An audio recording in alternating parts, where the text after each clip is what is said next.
Hello and welcome back. My name's Dave. Today we got Matt Damon in the Green Zone. Yes, is that Matt Damon? The Matt Damon who starred in that alternate version of Thunderbirds. So basically, Sergeant Matt Damon's a sergeant in the U.S. Army, and his group of men, his squad and that, are basically intelligence seekers for the weapons of mass destruction over in Iraq, in the city of Baghdad. So basically the US Army has a bunch of people who look for intelligence about weapons that may become useful to themselves and stop the enemy from getting it. And yeah, so Matt Damon's group of men get the information, work out routes to get to the location, ways to surround the building or the area, but best routes to take in, who's there to take out, how to fight if they need to be, what cover they got, and basically what sort of protection do they need to remove all the weapons of mass destruction, or WMD they call it.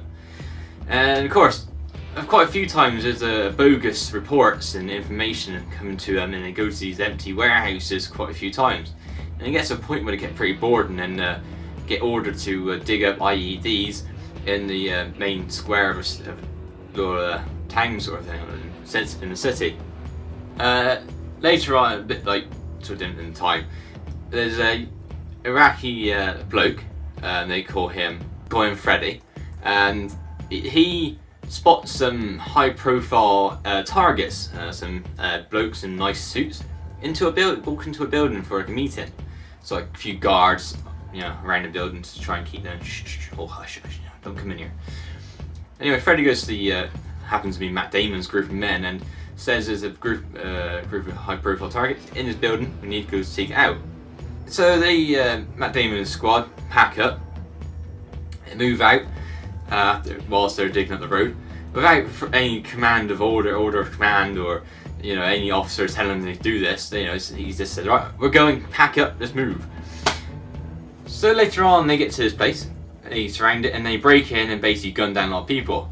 But this house seems to be quite massive because they managed, these enemy high profile targets seem to escape quite nicely from the basement. How it works I do not know. I didn't see a cliff on the other side or how the height justified for the house, but there we go. Anyway, it sort of leads to a bit of cat and mouse, a lot of chasing around, so a lot of gunfight, which spreads over at least.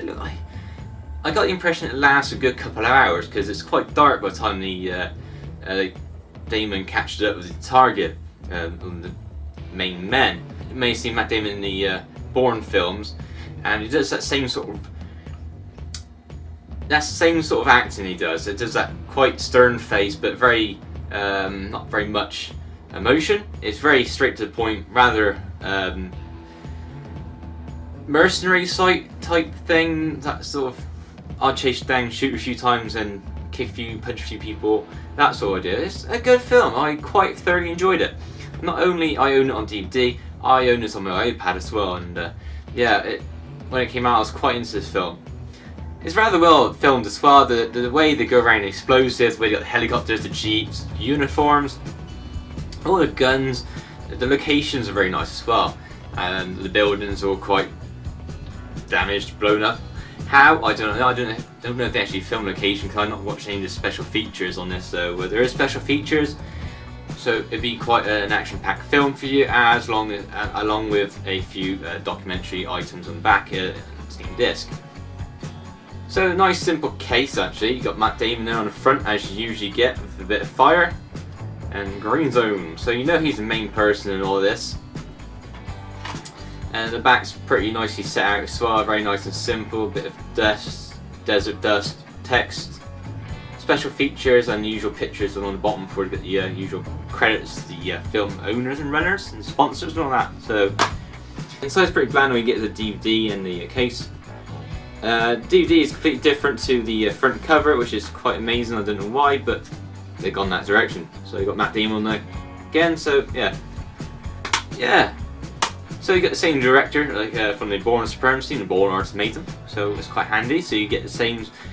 That's probably why it's Matt Damon's got the same sort of technique in his acting because it's done by the same director. He's got the same sort of rhythm and he knows what he's going with it, so very good. Lastly, Unmissable. Paul Greengrass directs this non-stop explosive action with the signature style that redefined action movies with The Bourne Supremacy and The Bourne Ultimatum.